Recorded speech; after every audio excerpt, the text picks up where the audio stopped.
మనం ఇంకా బ్రతికి ఉన్నామంటే అర్థం గొప్పవారం అనుకుంటుంటారు చాలామంది. ఒక స్కూల్లోకి మన పిల్లల్ని పంపినప్పుడు ఆ స్కూల్లో పిల్లవాడు 10th క్లాస్ అయ్యి కాలేజీకి వెళ్ళాలి. కానీ 10th క్లాస్ ఫెయిల్ అయ్యాడు అనుకోండి, ఆ పిల్లవాడిని ఏం చేస్తారు? కాలేజీకి పంపుతారా? పంపరు. నెక్స్ట్ స్టేజ్కి వెళ్ళలేదు. మరణం అనేటువంటిది ఒక మలుపు అన్నమాట. నెక్స్ట్ స్టేజ్కి వెళ్ళటానికి ఒక మలుపు. కాబట్టి మరణం మనల్ని ప్రమోట్ చేస్తుంది అన్నమాట. మరణించిన మరుక్షణమే మనం ఇహలోకాన్ని విడిచిపెట్టి, ఈ పరాయి దేశాన్ని విడిచిపెట్టి, పరదేశాన్ని విడిచిపెట్టి పరలోక రాజ్యానికి మనం ప్రమోట్ చేయబడతాం. కాబట్టి ఒకవేళ ఒక వ్యక్తి మరణపు అంచుల వరకు వెళ్ళి బ్రతికి వచ్చాడంటే మనం అదృష్టంగా భావిస్తాం, గొప్పవాళ్ళుగా భావిస్తాం. వాస్తవమైన విషయం ఏంటంటే, ఇది అందరూ తెలుసుకోవాల్సిన విషయం, ఒక వ్యక్తి మరణించకుండా బ్రతికి బట్ట కట్టాడు అంటే ఆ వ్యక్తి ఫెయిల్ అయ్యాడు అని అర్థం అన్నమాట. దేవునికి స్తోత్రం కలుగును గాక. అర్థం చేసుకుంటున్నారా?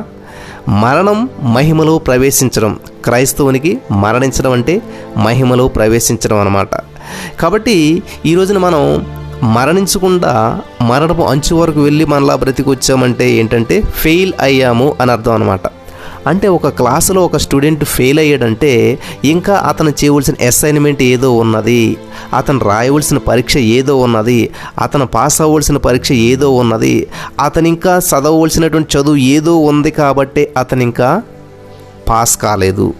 ఈ రోజున మనం కూడా మరణము అనేటువంటి పరీక్ష ఇంకా పాస్ కాలేదు, ఇంకా మరణించలేదు. ఇన్ని కరోనా వైరస్లు వచ్చినా, ఇన్ని వేవులు వచ్చినా, ఇన్ని సమస్యలు వచ్చినా, ఇంత ఇబ్బంది వచ్చినా కూడా ఈ రోజున మనం సజీవ లెక్కలో నిలబడి ఉన్నాము అంటే అర్థం ఏంటంటే, గమనించాలి ప్రియులారా, మనం మహిమలో ప్రవేశించలేదు అంటే అర్థం ఏంటంటే ఇంకా మనం చేయవలసినటువంటి అసైన్మెంట్ ఏదో ఉన్నది, ఆ అసైన్మెంట్ కంప్లీట్ అవ్వలేదు. కాబట్టి ఆ ఎగ్జామ్ రాసి మనం పాస్ అయితే ప్రమోట్ అవుతాం. హల్లెలూయా, దేవునికి స్తోత్రం. చాలా అద్భుతమైన విషయం కదా.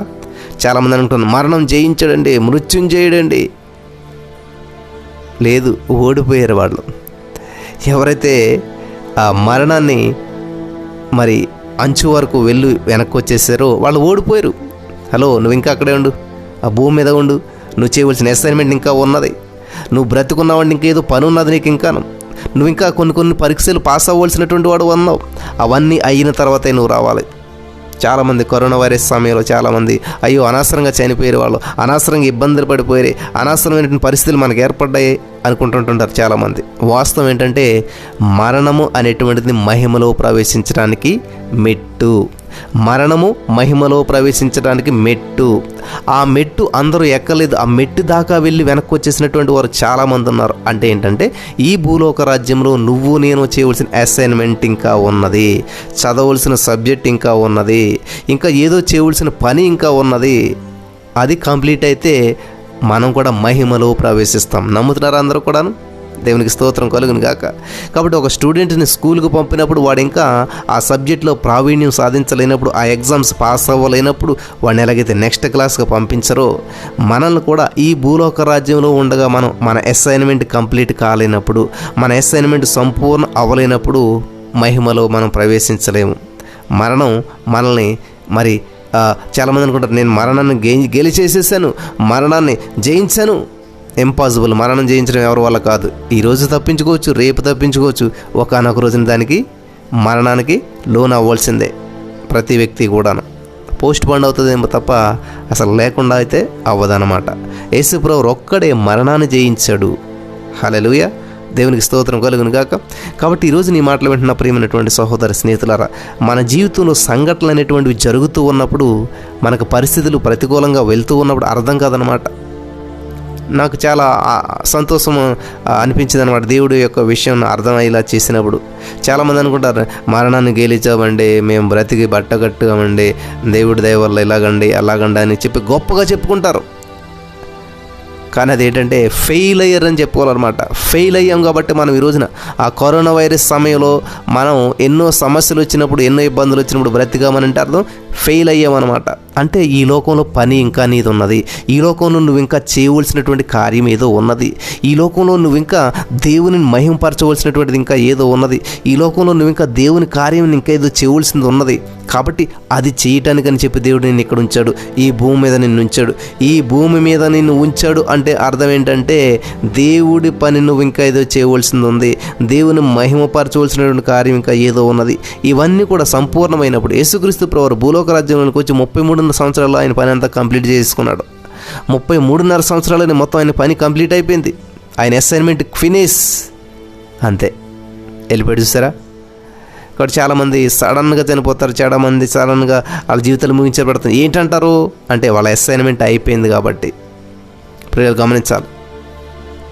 కాబట్టి క్రైస్తవునికి మరణం మలుపు మాత్రమే, మరణం మహిమలో ప్రవేశించడానికి ఒక మెట్టు మాత్రమే. ఈ సత్యాన్ని మీరంతా కూడా గ్రహించాలని చెప్పి ప్రభు పేరట మనం చేస్తూ ఉన్నాను. కాబట్టి జీవితంలో అనుకూలమైనటువంటి పరిస్థితులు గుండా మనం వెళ్తున్నప్పుడు అందరూ ఆనందంగా ఉంటారు, ప్రతికూల పరిస్థితుల్లో ఆనందంగా ఉండాలి. అది ప్రభు నేర్పినటువంటి పాఠం. ఈ లోకంలో మీకు శ్రమ సంభవించిన అయినను ధైర్యం తెచ్చుకోండి, నేను లోకాన్ని జయించానని యేసు ప్రభువారు యోహాను సువార్త 16:33 చెప్తున్నాడు. సంతోషంగా ఉన్నప్పుడు సంతోషంగా ఉండటం అది గొప్పతనం కాదు, శ్రమల్లో సంతోషంగా ఉండాలి. ఆనందించండి మరలా చెప్తున్నానని చెప్పి పౌలు గారు అంటుంటాడు. ఎక్కడి నుంచి చెప్తున్నాడు ఆ మాట? ఎప్పుడు చెప్తున్నాడు ఆ మాట? అంటే ఆయన జైల్లో ఉండి చెప్తున్నాడు. ఎవరితో చెప్తున్నాడు? బయట ఉన్న వారితో చెప్తున్నాడు. చాలామంది అనుకుంటారు జైల్లో బంధకాల్లో పౌలు గారు ఉన్నాడు అనుకుంటారు. లేదు, ప్రపంచం బంధకాల్లో ఉంది, ప్రపంచం సమస్యల్లో ఉంది. ఆయన జైల్లో ఉన్నా కానీ శరీరాన్ని జైల్లో పెట్టగలిగారు, కానీ ఆయన ఆత్మ మాత్రం సంచారం చేస్తామని స్వాతంత్రంగానే ఉన్నది.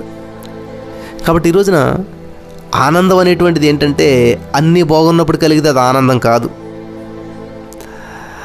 ఆనందించండి, ప్రభువును ఆనందించండి. ప్రభువును బట్టి కలిగేటువంటిది ఆనందం అన్నమాట. ప్రభువును బట్టి ఆనందించేటువంటి వారు ప్రియులరా, మణిపూర్లో మీరు చూసినట్లయితే వాళ్ళు చనిపోతున్నా కూడా మోకరించి వాళ్ళ చేతుల పైకెత్తి వాళ్ళు కాలుస్తున్నప్పుడు కూడా వేస్తే వాళ్ళు కాల్ చేస్తారు, చంపేస్తారని తెలిసి కూడా వాళ్ళలో ఏడుపు లేదు, రోదన లేదు, బాధ లేదు, భయం లేదు. ఎందుకనంటే క్రీస్తు నిమిత్తం చనిపోతున్నటువంటి వారి జీవితాలు మహిమలోనికి ప్రవేశించబడుతుంటాయి. వాళ్ళకు ప్రమోషన్ వస్తూ ఉంది. ప్రమోషన్ వస్తున్నప్పుడు ఏ వ్యక్తి అయినా సంతోషించాలి కానీ బాధపడడు అనమాట. ఇది సత్యం, మీరంతా కూడా గ్రహించాలని నేను ప్రభు పేరట మనం చేస్తూ ఉన్నాను. కాబట్టి మనం అన్నీ బాగున్నప్పుడు ఆనందంగా ఉన్నట్టు వేరు. అనుకున్న జాబ్ వచ్చినప్పుడు, అనుకున్న పెళ్ళి అయినప్పుడు, అనుకున్న పిల్లలు పుట్టినప్పుడు, అనుకున్నంత శాలరీ వచ్చినప్పుడు, అనుకున్నంత ఇన్కమ్ ఉన్నప్పుడు, అన్ని సమృద్ధిగా ఉన్నప్పుడు ఆనందంగా ఉండటం అది అది అది అది జీవితం కాదు. నీరో చక్రవర్తి క్రైస్తవులు మరణిస్తున్నప్పుడు, నీరో చక్రవర్తి క్రైస్తవులను హింసిస్తూ ఉన్నప్పుడు, వాళ్ళని తీసుకెళ్ళి సింహాలకి ఆహారంగా వేస్తూ ఉన్నప్పుడు, వాళ్ళని తీసుకుని వెళ్ళి వాళ్ళని ఆ క్రైస్తవుల యొక్క రక్తాన్ని క్రైస్తవులను ఒక ముద్దల కింద చేసి వాళ్ళని తారు డబ్బాల్లో వేసి కాల్చి తారులాగా కలిపి వాటిని మైనపు ఒత్తులుగా చేసుకుని వెలిగించుకునేటువంటి వాడు అంట నీరో చక్రవర్తి. ఎంత భయంకరం చూసారా క్రైస్తవుల యొక్క చావులు ఆ రోజుల్లో. ప్రజెంటు ఇప్పుడు కూడా అట్లా ఉన్నాయనుకోండి. ఏం చేసేవారంటే మైనపు ఒత్తుల్లాగా చేసి క్రైస్తవుల్ని ఆ తొట్టుల్లో వేసి కాల్చి వాళ్ళని మైనం కింద చేసి ఒక క్యాండిల్ కింద చేసి కొవ్వొత్తుల కింద చేసి ఆ కొవ్వొత్తులను వెలిగించుకుని ఆనందించేటువంటి వాడంట నీరో చక్రవర్తి. నీరో చక్రవర్తి ఇంతగా హింసిస్తున్నటువంటి క్రైస్తవుల కళ్ళల్లో చూసి భయపడ్డాడంట. జాగ్రత్తగా వినాలి, చరిత్ర చెప్తున్నటువంటి విషయం, నేను బుక్లో చదివాను. క్రైస్తవుల యొక్క కళ్ళల్లోని చూసి భయపడ్డాడంట. ఎందుకనో తెలుసా? అంత ఘోరాతి ఘోరమైనటువంటి మరణాన్ని, అంత ఘోరాతి ఘోరమైన మరణశిక్ష అనుభవించాలని తెలిసి కూడా వాళ్ళు అటువంటి ఘోరాతి ఘోరమైనటువంటి మరణశిక్షకు వాళ్ళు లోనవుతున్నారని తెలిసి కూడా వాళ్ళు ఏం చేసేవారు అంటే తెలుసండి, వాళ్ళ కళ్ళల్లో ఉండేటువంటి ధైర్యము, వాళ్ళ కళ్ళల్లో ఉండేటువంటి ఆ యొక్క ఆనందాన్ని చూసి నీరో చక్రవర్తి నిశ్చేష్టుడైపోయాడంట, ఆందోళన చెందాడంట, భయపడ్డాడంట. ప్రైజ్ గాడ్, దేవునికి స్తోత్రం. ఎందుకంటే మరుక్షణం చనిపోతారని భయం లేదు వాళ్ళకి. మరుక్షణం మహిమలో ప్రవేశిస్తాం, మరుక్షణం మా శరీరాలను విడిచిపెట్టి మహిమలో మేము ప్రవేశిస్తాం, మాకు ప్రమోషన్ వస్తుంది. దేవునికి స్తోత్రం. ఇది కదండి క్రైస్తవ జీవితం అంటేనే. ఎవరో ఒక సహోదరి ఫోన్ చేసి, అన్నా చాలా భయం వేస్తుంది. ఎందుకమ్మా? మణిపూర్లాగా మనకు కూడా జరుగుతుందేమో అన్నా, మన జీవితాలు కూడా ఇలాగ అవుతాయేమో అన్న. Praise God. మణిపూర్లాగా అయితే ఎందుకని భయపడాలి? అదే అన్న, చంపేస్తారేమో మనల్ని కూడాను, క్రైస్తవులు ఇక్కడ కూడా చంపేస్తారేమో. దేవునికి స్తోత్రం. అంటే బ్రతకాలని ఉందా ఆశ నీకు? క్రీస్తు నిమిత్తం చనిపోవాలని లేదా? క్రీస్తు నిమిత్తం చనిపోతే దేవుని రాజ్యంలో మహిమలో ప్రవేశిస్తామనేటువంటి నిరీక్షణ నీకు లేదా? బ్రతకటం, ప్రభు కొరకు బ్రతకటం మాత్రమే కాదు, ప్రభు కొరకు చనిపోవటం కూడా అద్భుతమైనటువంటి జీవితమే, మహిమలో ప్రవేశించడమే. కాబట్టి ఇక్కడ క్రైస్తవ్యం అనేటువంటిది సిద్ధపాటు అంటే ఏంటంటే, ప్రియులరా, సిద్ధపాటు అంటే ఏంటంటే, ఎవడైనను నన్ను వెంబడించగోరిన యెడల వాడు తన సిలువనెత్తుకుని నన్ను వెంబడించవాలని చెప్పి దేవుడు చెప్తున్నాడు. సిలువనెత్తుకుని వెంబడించడం అంటే ఏంటంటే సమాధి పెట్టి భుజాన్ని వేసుకుని వెళ్ళడం. చాలా విలువైనటువంటి మాటలు ఇవన్నీ కూడా చాలా జాగ్రత్తగా వినాలి. దేవుని వెంబడించడం అంటే ఏంటంటే, ఆర్ఆర్కే మూర్తి గారు ఏమన్నారంటే యుద్ధ సైన్యంలో చేరటమే. యుద్ధ సైన్యంలో చేరడం అంటే హోరాహోరీగా యుద్ధం జరుగుతున్నటువంటి ఆ యుద్ధము సైన్యంలో నువ్వు ఉన్నావంటే వెనక్కి తట్టు చూస్తావా? బ్రతుకు మీద ఆశ ఉంటుందా?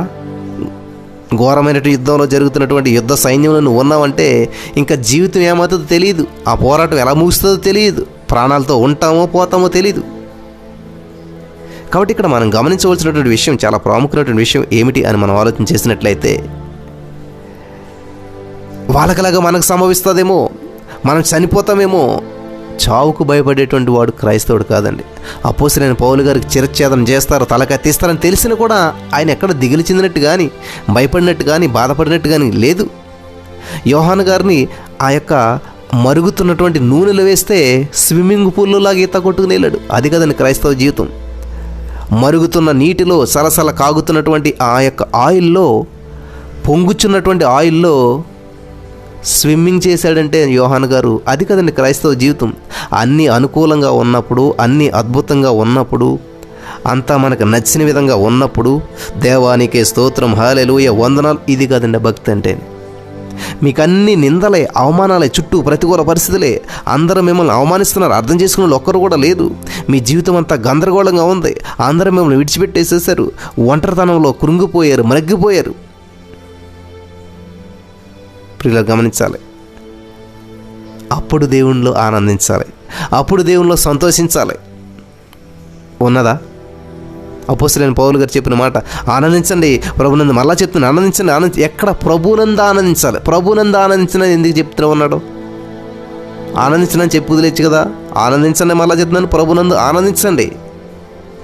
ప్రభునందు ఆనందించడం అంటే ఏంటంటే, ప్రభువు నిన్న నేడు నిరంతరం మారనటువంటి దేవుడు, ఎప్పుడు కూడా ఒకే రీతిగా ఉంటాడంటాడు దేవుడు. దేవునికి స్తోత్రం కలుగును గాక. మనం చదువుకున్నాం కదా రాత్రికాల సమయంలో హెబ్రీలు రాసినటువంటి పత్రిక 13:8 మనం చదువుకుంటూ వచ్చిన్నాం. మళ్ళొకసారి నేను ఆ మాట గుర్తు చేయాలని చెప్పేసి ఆశపడుతున్నాను. పిల్లలు జాగ్రత్తగా వినాలి. హెబ్రీలు రాసినటువంటి పత్రిక 13:8 నేను చదువుతున్నాను, మరలా వినండి మీరంతా కూడా. యేసుక్రీస్తు నిన్న నేడు ఒక్కటే రీతిగా ఉన్నాడు. నిన్న నేడే కాదు, యుగ యుగములు కూడా ఒక్కటే రీతిగా ఉంటాడంటే. మారడంట దేవుడు. కాబట్టి దేవుడు మారడు, దేవుని మీద మన ఒపీనియన్ కూడా మారకూడదు. కాబట్టి ప్రభుని బట్టి సంతోషించడంటే ఏంటంటే, ప్రభు మారడు, ప్రభుని బట్టి సంతోషించే వాళ్ళు సంతోషం మారదు, పరిస్థితిని బట్టి మారదు. అదే పరిస్థితిని బట్టి మీరు సంతోషించాలనుకోండి, ఈరోజు సమస్యలు వచ్చాయి, ఆర్థిక సమస్యలు వచ్చాయి, అనుకున్న సమయానికి ఉద్యోగం రాలేదు, అనుకున్న సమయానికి పిల్లలు పుట్టలేదు, అనుకున్న సమయానికి మరి పెళ్లి కాలేదు, అనుకున్న సమయానికి ఇది అవ్వలేదు. కాబట్టి ఈ పరిస్థితులు ఏం చేస్తాయి? కురంగ తీసేస్తాయి, నిన్ను సంతోషించలేవు, సమాధానం ఉండదు. అయ్యో ఈ ఉద్యోగం వచ్చింది పోయింది, ఈ ఉద్యోగం వచ్చేస్తా అనుకున్నాను రాలేదు. కానీ ప్రభు అలా కాదు, ప్రభు మారడంటాడు, యుగ యుగములు మారడు. కాబట్టి ప్రభుని బట్టి సంతోషించేటువంటి వారు యుగ యుగములు సంతోషంగానే ఉంటారు. హల్లెలూయా, దేవునికి స్తోత్రం కలుగును గాక. అమ్మ నా ప్రియమైనటువంటి సహోదరి, దేవుడు మీతో మాట్లాడుతున్నాడు ఈ రోజున. ఎవరైతే విచారంతో ఉన్నారో, ఎవరైతే ఆందోళనతో ఉన్నారో, ఈ విచారానికి ఆందోళనకి కారణం ఏంటంటే పరిస్థితుల వైపు చూస్తూ ఉన్నారు కాబట్టే విచారిస్తూ ఉన్నారు. పరిస్థితుల వైపు చూస్తూ ఉన్నారు కాబట్టే విచారిస్తూ ఉన్నారు. ఎవరైతే పరిస్థితుల వైపు చూస్తారో వాళ్ళు ఎప్పుడు విచారం ఉంటాయి. ఎందుకంటే పరిస్థితులు మారిపోతుంటాయి, ఎప్పుడు ఒకలాగా ఉండవు. ఈరోజు బాగుంటాయి, రేపు బాగోవు. ఈరోజు ఎంత వ్యాపారం బాగుంటుంది, రేపు లాస్ అయిపోతుంటుంది కదా. ఈరోజు మనం చాలా యంగ్గా ఉంటాం, రేపు ముసలాళ్ళు అయిపోతుంటున్నాం. ఈరోజు జుట్టు నల్లగా ఉంటుంది, రేపు తెల్లగా అయిపోతుంటుంది. ఈరోజు మన స్కిన్ మంచిగా స్మూత్గా ఉన్నది, ఒకనొక రోజున ముడతలు పడిపోతుంది. దేన్ని బట్టి సంతోషించగలుగుతాం? ఈరోజు సంతోషించమని కదా దుఃఖంగా మారిపోతుంది రేపు. దేవునికి స్తోత్రం కలుగును గాక. కాబట్టి ఈరోజు మన ఇంట్లో ఉన్న సమస్య రేపు ఉండకపోవచ్చు, లేకపోతే ఈరోజు ఉన్న ఆనందం రేపు ఉండకపోవచ్చు, ఈరోజు ఉన్నటువంటి యవ్వనం రేపు ఉండకపోవచ్చు, ఈరోజున్న ఏది కూడా రేపు ఉండదు. కాబట్టి దీన్ని బట్టి మీరు సంతోషించాలి అనుకున్నట్లయితే జీవితంలో ప్రతిరోజు కూడా మారిపోతుంది మన సంతోషం. ప్రియులు గమనించాలి, ఇది చాలా ప్రాముఖ్యమైన విషయం అనమాట. పరిస్థితులను బట్టి సంతోషించాలని చూసేటువంటి వారు మన జీవితంలో జరిగిన సంఘటనలను బట్టి, జరిగిన అద్భుతాలను బట్టి సంతోషించాలనుకునేటువంటి వారి యొక్క జీవితాలు ఖచ్చితంగా డిసప్పాయింట్మెంటు, డిస్కరేజ్మెంటు. మంచిగా ఉన్నదండి ఆరోగ్యం, ఓకే, ప్రార్థన చేస్తాం, సమస్యలు వస్తారు, కుదుట పడుతుంది, అయిపోయిందా, మళ్ళీ ఇంకొకటి సమస్య. ఒక బ్రదర్ ఫోన్ చేసి అన్నారు, బ్రదర్ ప్రేయర్ చేయండి బ్రదర్. దేనికోసం అంటే చాలా పెద్ద వయసు అయిపోయింది, వివాహం అవటం లేదు. ఓహో, ప్రైజ్ గాడ్, ప్రార్థన చేస్తే ఈ సమస్య పోయిందంటే బ్రదర్ హ్యాపీగా ఉంటాం, దీనివల్ల మేము మనశ్శాంతిగా ఉండలేదు. ఓకే, వివాహం అయిపోయింది, సమస్య తీరిపోయిందా? వివాహం అయిపోయింది, సమస్య తీరిపోయిందా? నెవర్.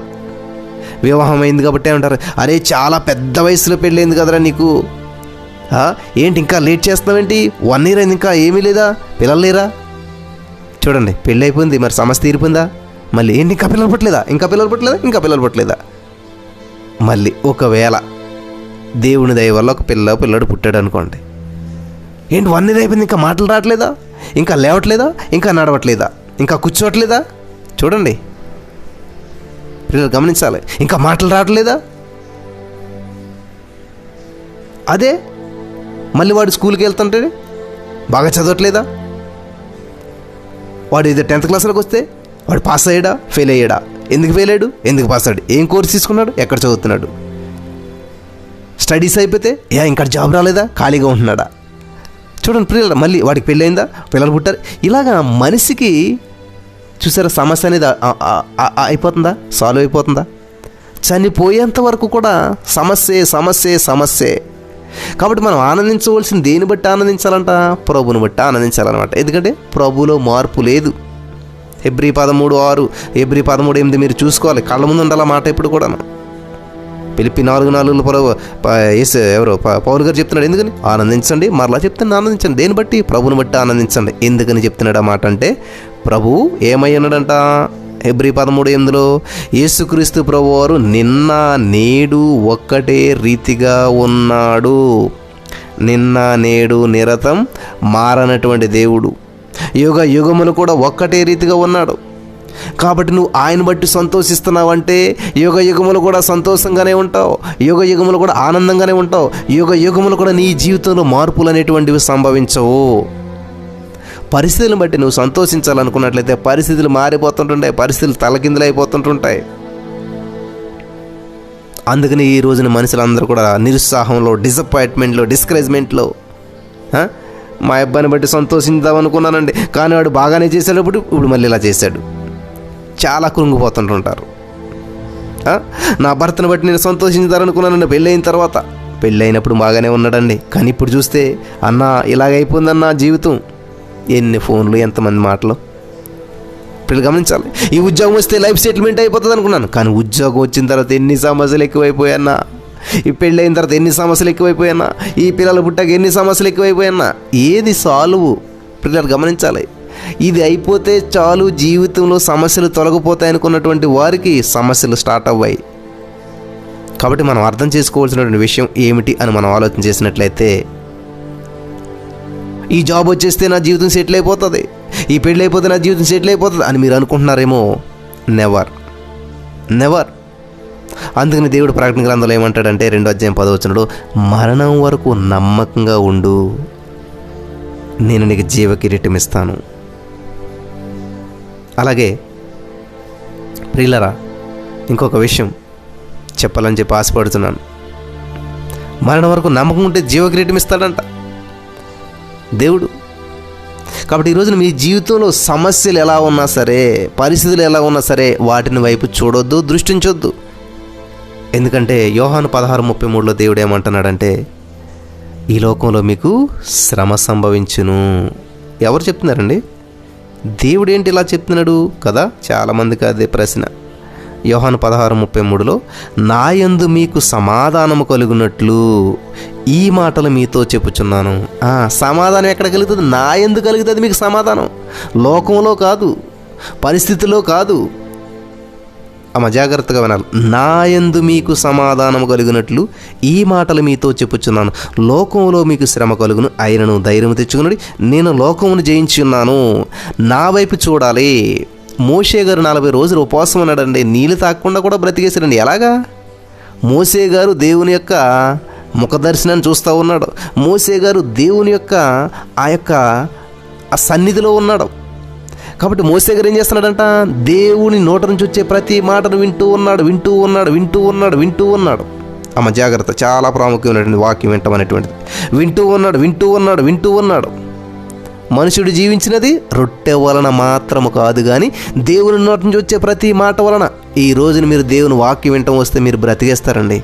మీ సమస్యలు మిమ్మల్ని ఏలుబడి చేయలేవు. ఏది కూడా మిమ్మల్ని తాకలేదన్నమాట. ఏ ఆర్థిక సమస్య మిమ్మల్ని అంతమొందించలేదు. ఏ అప్పులు కూడా మిమ్మల్ని అంతమొందించలేవు. కానీ చాలామంది ఏంటంటే వినటం లేదు. ఇప్పుడు వాళ్ళు చెప్పింది ఏమని వినాలి. చాలామంది ఫోన్ చేస్తారు, అమ్మా సరే ఇలా చేయండి అమ్మా, ఇలా చేద్దామంటే నో, ఆగండి, మేము చెప్పేది వినండి. అసలు ఇదిలాగా అదలాగా. మీరు ఎంత సమస్య చెప్పినా దానివల్ల ఉపయోగం ఉండదు. మీ సమస్య ఎంత పెద్దదైనా కూడా ఉపయోగం ఉండదు. ఇప్పుడు గమనించాలి. ఇక్కడ చేయవలసిందల్లా ఏంటంటే, మనం దేవుడు చెప్పిన మాటను వినటమే. యేసుప్రభువు చెప్పారనమాట మత్తయి సువార్త 4:4లో, మనుషుడు రొట్టె వలన మాత్రము కాదు కానీ దేవుని నోటి నుంచి వచ్చే ప్రతి మాట వలన జీవిస్తాడు అని చెప్పి వ్రాయబడి ఉన్నది ఈ మాట అని చెప్పి సైతానుడికి గుర్తు చేస్తూ ఉన్నాడు దేవుడు. కాబట్టి ఈ రోజున ఏమే ఉద్యోగం లేకపోతే ఎలాగ మరి? జీతం లేదా ఎలాగా? నా జీవితంలో నేను చూశాను ప్రియులారా, నేను చేస్తున్నటువంటి జాబ్లో ఒకసారి సడన్గా డౌన్ అయిపోతుంటుంది.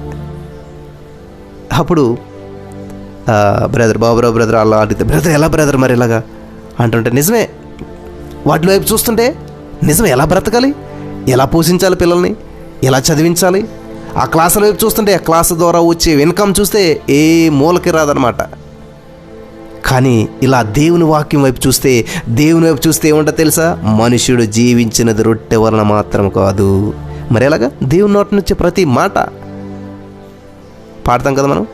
మాట, నీ వాక్యమే నన్ను బ్రతికించెను, బాధలలో నెమ్మదినిచ్చెను. చూసారా? నీ వాక్యము నన్ను బ్రతికించింది. ఏమిటా వాక్యం? ఇదే. ఇవి మీ హృదయంలో తిరుగుతూనే ఉండాలన్నమాట. బాసికములుగా కట్టుకో, దేవరాత్రం ధ్యానించు చెప్తున్నాడు కదా యెహోషువతో దేవుడు. నా వాక్యం దేవరాత్రం ధ్యానించు. నీ బిడ్డకు సమస్య వచ్చిందా? నా దేవుడు స్వస్థపరిచేటువంటి వాడు. నా దేవుడిలో స్వస్థత ఉన్నది, నా దేవుని మాటలో స్వస్థత ఉన్నది. ఇలాగా దేవుని వాక్యం వైపు చూడాలి. మనకు సమస్య వచ్చిందంటే సమస్యకు పరిష్కారం దేవునిలో ఉంది. నీ జీవితం దేవుని చేతిలో ఉంది. నా ప్రియమైనటువంటి సహోదరి స్నేహితులారా, మన తల్లి గర్భంలో రూపించబడక మునిపే మనల్ని దేవుడు ఎరిగినంట. ఎంత అద్భుతం చూసారా? అటువంటి దేవుని బిడ్డలమని మనం గుర్తించిన రోజున మనం ప్రభువుని బట్టి సంతోషిస్తూ ఉంటుంటాం అన్నమాట. హల్లెలూయా, దేవునికి స్తోత్రం కలుగును గాక. ఇప్పుడు మా పిల్లలు స్కూల్కి వెళ్తున్నారు, వాళ్ళకి అక్కడ ఫీజులు ఉంటాయి, యూనిఫామ్ ఉంటుంది, ఇవన్నీ వాళ్ళకి కావాలి. కానీ వాళ్ళు ఏం చేస్తుంటారు? సెలెక్ట్ చేసుకుంటారు. వెళ్ళి నాకు ఈ యూనిఫామ్ కావాలి, అది కావాలి, ఓకే ఇది కావాలి, నేను తీసుకెళ్ళాను స్కూల్కి. వాళ్ళు సెలెక్ట్ చేసుకున్నారు, తెచ్చుకున్నారు అంతే. వాళ్ళకి దానికి అమౌంట్ ఎలాగ వస్తుంది, ఎలా కడతాడు మా నాన్న ఏంటి, వాళ్ళకి అనవసరం. ఇంకా గమనించారా ప్రియులరా? ఎందుకంటే మా నాన్న చూసుకుంటాడు ఇవన్నీ, నాకెందుకు ఇదంతాను, నాన్న ఇంత రేట్ ఎందుకు ఏమని అంటారా? వాళ్ళకి ఏం తెలియదు ఆ రేట్లు సంగతులు అవన్నీ కూడా. చాలామంది ఈరోజు ఈ స్వాతంత్ర్యం లేదనమాట. దేవుణ్ణి అడగకూడదు, కొంతమంది చెప్తున్నటువంటి మాటలు. దేవుణ్ణి డిమాండ్ చేయకూడదు. ఎలాగా? మీ దృష్టిలో మీరు ఎలా చూస్తున్నారు దేవుణ్ణి? ఇప్పుడు గమనించాలి. దేవుని మీ దృష్టిలో మీరు ఎలా చూస్తూ ఉన్నారు? అమ్మ దేవుని డిమాండ్ చేయకూడదు అసలేని. ఆయన ఏమన్నా కిరాణా షాప్ అడిగినా లిస్ట్ పట్టుకెళ్ళితే రాసిచ్చేస్తే ఆయన ఇచ్చేయటానికి? లేకపోతే ఆయన ఏమైనా మీ సర్వెంట్కినా మీరు చెప్పిన మాట అలా చేయటానికి? సరే చూద్దాం. యోహాను సువార్త 15వ అధ్యాయం 8వ వచనం. ఈ మాట చాలా ప్రాముఖ్యమైనటువంటి మాట. యోహాను సువార్త 15వ అధ్యాయం 6వ వచనం నుంచి చదువుకుందాం. 6వ వచనం. ఎవడైనను నా యందు నిలిచియుండని ఎడలవాడు తీగవలే బయట పారవేయబడి ఎండిపోవును. ఇది చాలా ప్రాముఖ్యమైన విషయం. ఎవడైనా నా యందు నిలిచియుండని ఎడల, యోహాను సువార్త 15:6లో ఉన్నది మాట. 6 నుంచి చదువుకుందాం. ఇప్పుడు నువ్వు దేవుళ్ళు నిలిచి ఉన్నావా లేదన్న చాలా ప్రాముఖ్యమైన విషయం. ఇదే యోహాను 1:12లో తనను ఎందరు అంగీకరించిన వారందరూ కుమారులై అధికారం ఇస్తున్నాడు దేవుడు. నిజంగా అధికారం మనకు ఉన్నట్లయితే ఈ సత్యాన్ని మీరు అంతా గ్రహించాలి. నా ప్రియమైనటువంటి సహోదర స్నేహితులారా, నిలిచియుండని ఎడల, నిల్చున్నారా మీరు? నిల్చుండడం అంటే ఏంటి? ఎర్లీ మార్నింగ్ లేగాలి, ప్రార్థన చేయాలి, బైబిల్ చదవాలి, దేవుని స్తుతించాలి, కృతజ్ఞతలు చెప్తానే ఉండాలి, థ్యాంక్ యూ జీసస్ అని చెప్తూనే ఉండాలి, దేవుని పాటలు పాడుకోవాలి. ఇలాగ దేవునితో కనెక్షన్ అన్నమాట. మనం పాట పాడుతుంటుండే కదా, భార్యాభర్తల మధ్య వికసించిన ప్రేమ పుష్పము అది. కాబట్టి దేవునికి నీకు మధ్యలో, దేవునికి మనకి మధ్యలో ఉన్నటువంటి కనెక్షన్, ఆ తీగ ఉంటే ఏమవుతుంది? మనం ఫలింతాం. ఒకవేళ అది ఎండిపోతే ఏమవుతుంది అంటండి? అగ్నిలో పడవేయబడుతుంది. ఇప్పుడు 7వ వచనం చదువుదాం. నా యందు మీరును మీ యందు నా మాటలను నిలిచియుండిన ఎడల. ఇది చాలా ప్రాముఖ్యం. నా యందు మీరును మీ యందు నా మాటలను నిలిచి ఉన్న ఎడల. దేవునికి స్తోత్రం కలుగును గాక. ఎంత బాగుందండి ఈ మాట. నిలకడుందా? నా యందు మీరును మీ యందు నా మాటలు అంటే దేవుని వాక్యం నిలిచి ఉండేలా, అప్పుడు మీకు ఏది ఇష్టమో అది అడుగుడి, మీకు అనుగ్రహించబడింది. అడిగితే ఇచ్చేస్తాడు దేవుడు. ఎందుకు ఇచ్చేస్తాడు? ఎవరికి ఇచ్చేస్తాడు? గమనించాలి. ఇప్పుడు ఒక గవర్నమెంట్ ఎంప్లాయీ ఉన్నాడు, ఒక సెంట్రల్ గవర్నమెంట్ ఎంప్లాయీ ఉన్నాడు అనుకోండి. ఆయనకి ఒక కొడుకు ఉన్నాడు, ఒక కూతురు ఉన్నది. మొన్న జరిగిన సంఘటన ఇది. సడన్గా ఆయన హార్ట్ అటాక్ చనిపోయాడు. అప్పుడు అతని యొక్క ఉద్యోగం ఎవరికి ఇస్తారు? నన్ను పిలిచిస్తారా? బాబు ఆయన చనిపోయాడు కదా, ఆయన ఉద్యోగం నువ్వు చేసుకుంటావు, నాకు ఇస్తారా? ఒకవేళ నేను అడిగినా కూడా నాకు ఇస్తారా? ఎవరు? ఎవడు నువ్వు అసలు అవతల పో అంటారా లేదా? కానీ వాళ్ళ కుమారుడికి అడగకపోయినా సరే ఆ తండ్రి ఉద్యోగం కుమారుడికి ఇచ్చేస్తారు. చదివాడా, చదవలేదా, క్వాలిఫికేషన్ ఉందా లేదా, ఎంత ఉంది, ఏంటి, వయసు ఏంటి, ఏమి చూడరు. ఎందుకని? అతని కుమారుడికి ఏమో ఆ తండ్రి ఉద్యోగం ఇచ్చేస్తారు. క్వాలిఫికేషన్ లేకపోయినా, యోగ్యత లేకపోయినా కూడా తండ్రిని బట్టి కుమారుడికి ఉద్యోగం వచ్చేసింది. కానీ నేను క్వాలిఫికేషన్ ఉంది, అన్నీ ఉన్నాయి, చేసేది అంత తెలుసు, కానీ నన్ను అడిగినా కూడా నాకు ఇవ్వట్లేదు. ఇది అనమాట. ఈ సత్యం తెలియక చాలామంది దేవుని అడగకూడదు, అడిగితే ఇవ్వడు. ఎస్, మీరు అన్నది కరెక్టే. మీలాంటి వాళ్ళు, సంబంధం లేనటువంటి వాళ్ళు అడిగితే ఇవ్వడు దేవుడు. ఎందరైతే యోహాను 1:12 ప్రకారం ఆయన విశ్వాసం ఉంచారో వాళ్ళకి, నమ్మకం ఇచ్చినటువంటి వారికి కుమారులై అధికారం ఇస్తున్నాడు. ఎవరైతే నా దేవుడు నా తండ్రి, నా యేసయ్య నా తండ్రి కాబట్టి నేను ఆయన బిడ్డను అని ఎవరైతే నమ్ముతారో వాళ్ళకి అధికారం ఉంది. నా తండ్రిది నాదే. హల్లెలూయా. కాబట్టి నా తండ్రికి నాకు సంబంధం ఉంది, రిలేషన్ ఉంది, కాబట్టి నేను అడుగుతున్నాను. దేవునికి స్తోత్రం. హల్లెలూయా. వింటున్నారా? ఇది చాలా ప్రాముఖ్యమైన విషయం అనమాట. కాబట్టి ఎవడు నా యందు నిలిచి ఉందునో, నా యందు మీరును మీ యందు నా మాటలు నిలిచి ఉండిన ఎడల, అప్పుడు మీకు ఏది ఇష్టం అడగండి, అప్పుడు నేను మీకు ఇస్తాను. అది మీకు అనుగ్రహించబడుతుంది. అడిగిన వాళ్ళకల్లా ఎవడో, అడిగిన వాళ్ళల్లా పొందుకోరు. ఎవరైతే యోహాను 1:12 నమ్ముతారో, నేను దేవుని బిడ్డను, నేను యేసయ్య బిడ్డను, కాబట్టి ఆయన మా నాన్న. ఏ తండ్రి దగ్గరికన్నా వెళ్ళి కుమారుడు ప్రియులరా ఏమంటాడు? నాన్న నీకు ఇష్టమైతే నాకు బట్టలు కొను, నీకు ఇష్టమైతే నన్ను స్కూల్కి పంపు, నీ చిత్తమైతే నాకు అన్నం పెట్టు అని ఏ కొడుకు అన్న తండ్రిని, ఏ కూతురు అన్న తండ్రిని అడుగుతుందా? చెప్పండి సృష్టిలో. కాబట్టి దేవుడు ఏమన్నాడు? మీకు నేను తండ్రిని తండ్రితో మాట్లాడినట్లు మాట్లాడండి, తండ్రిని అడిగినట్లు అడగండి, నాతో కనెక్షన్ పెట్టుకోండి. నన్ను నమ్మండి, నన్ను స్వీకరించండి, నన్ను తండ్రిగా అంగీకరించండి, అప్పుడు నావన్నీ కూడా మీవే. మీరు చెడ్డవారు అయ్యుండి మీ బిడ్డలకు మంచి ఈవులను ఎరిగి ఉండగా పరలోకమందున్న మీ తండ్రి, ఎవరంటే పరలోకమందున మీ తండ్రి, మీరు అడుగు వాటి కంటే ఊహించు వాటి కంటే గొప్ప వాటిని ఇయ్యడా అని చెప్పి ఉంటుంది కదా బైబిల్లోను. కాబట్టి చాలామంది నాకు ఫోన్ చేస్తాను, మీరు చెప్పేదంతా డిఫరెంట్గా ఉంటుందన్న, మీరు చెప్పినట్లు చేయాలంటే బాధేస్తుందన్న, ఎందుకంటే మాకు అంతా ఇలాగ నేర్పించారన్న, అందరూ మీరు చెప్పేది తప్పు అంటున్నారన్న, ఇలాగ అడగకూడదంట కదా, దేవుణ్ణి డిమాండ్ చేయకూడదంట కదా. ప్రియులారా గమనించాలి, మీరు దేవుడు ఇట్లా అని చెప్పి మీరు అలా చూస్తే అడగొద్దు. మీరు దేవుడు అమ్మో అని చెప్పి మీరు అనుకుంటే అడగొద్దు మీరు. కానీ ఆ దేవుడిని మీరు తండ్రిగా భావించినట్లయితే, ఆ దేవుడికి మీరు ఒక బిడ్డగా భావించుకున్నట్లయితే, తండ్రి బిడ్డల రిలేషన్షిప్ ఉన్నట్లయితే యూ క్యాన్ ప్రొసీడ్. అప్పుడు మీరు అడగవచ్చు.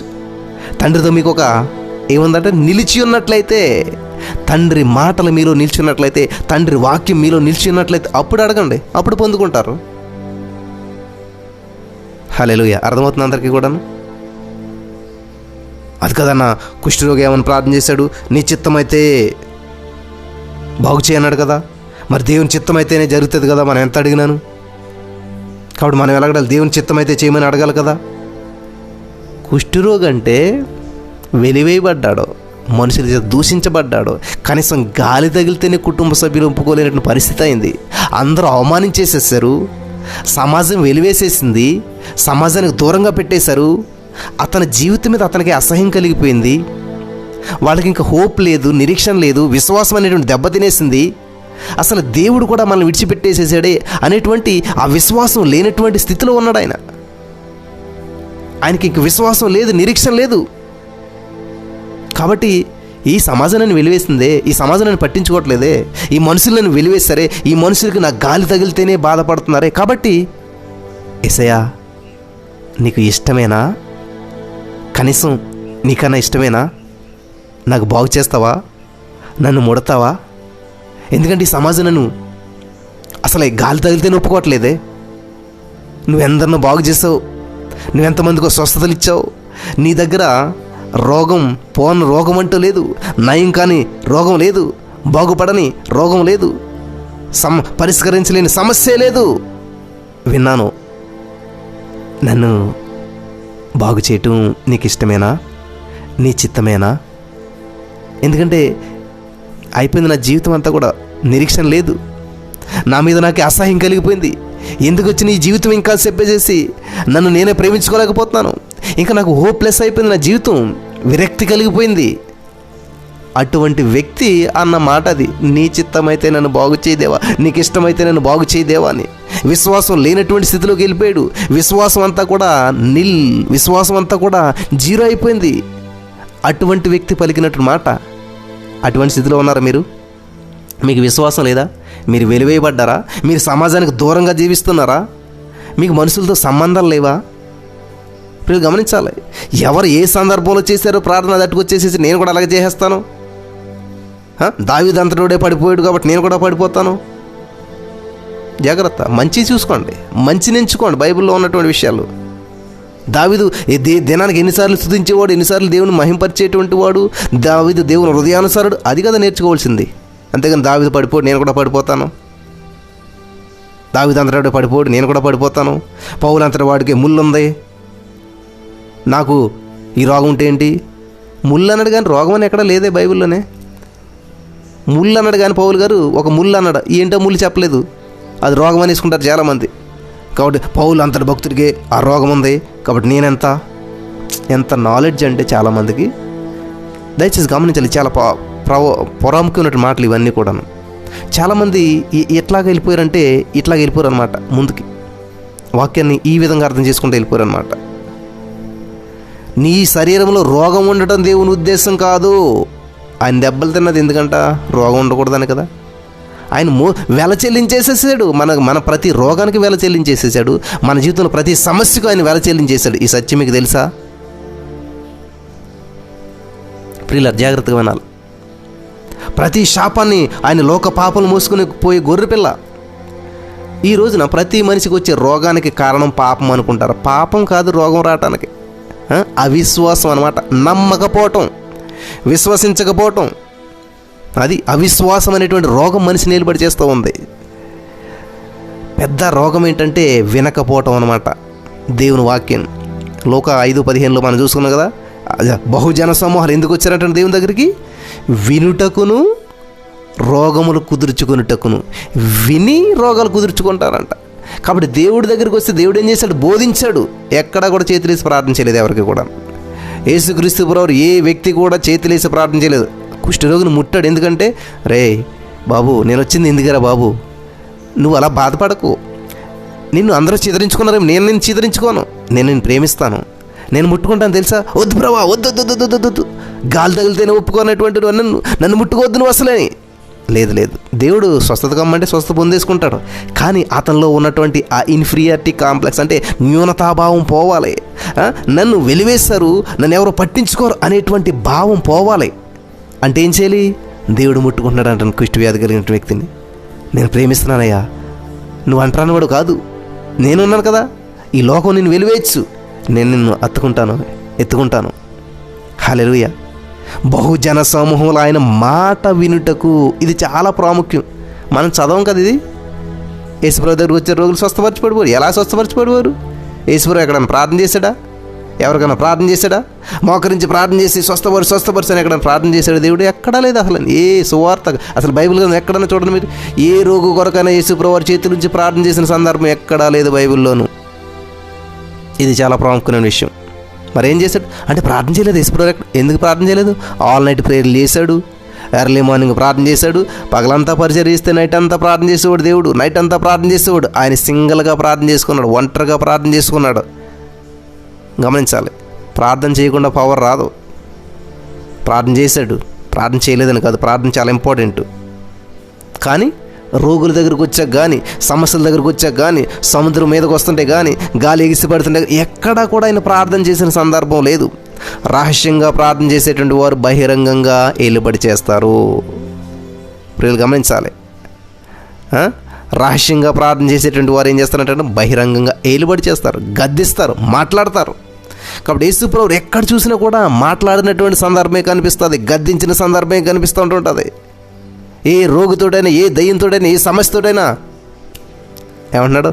విడిచిపో అని చెప్పి గద్దిస్తూ ఉన్నాడంటండి. ఒక అధికారి వలె మాట్లాడుతున్నాడంట. దేవునికి స్తోత్రం కలుగును గాక. చాలా సత్యాలు దేవుడు వెల్లడి చేశాడు ఈ రోజున.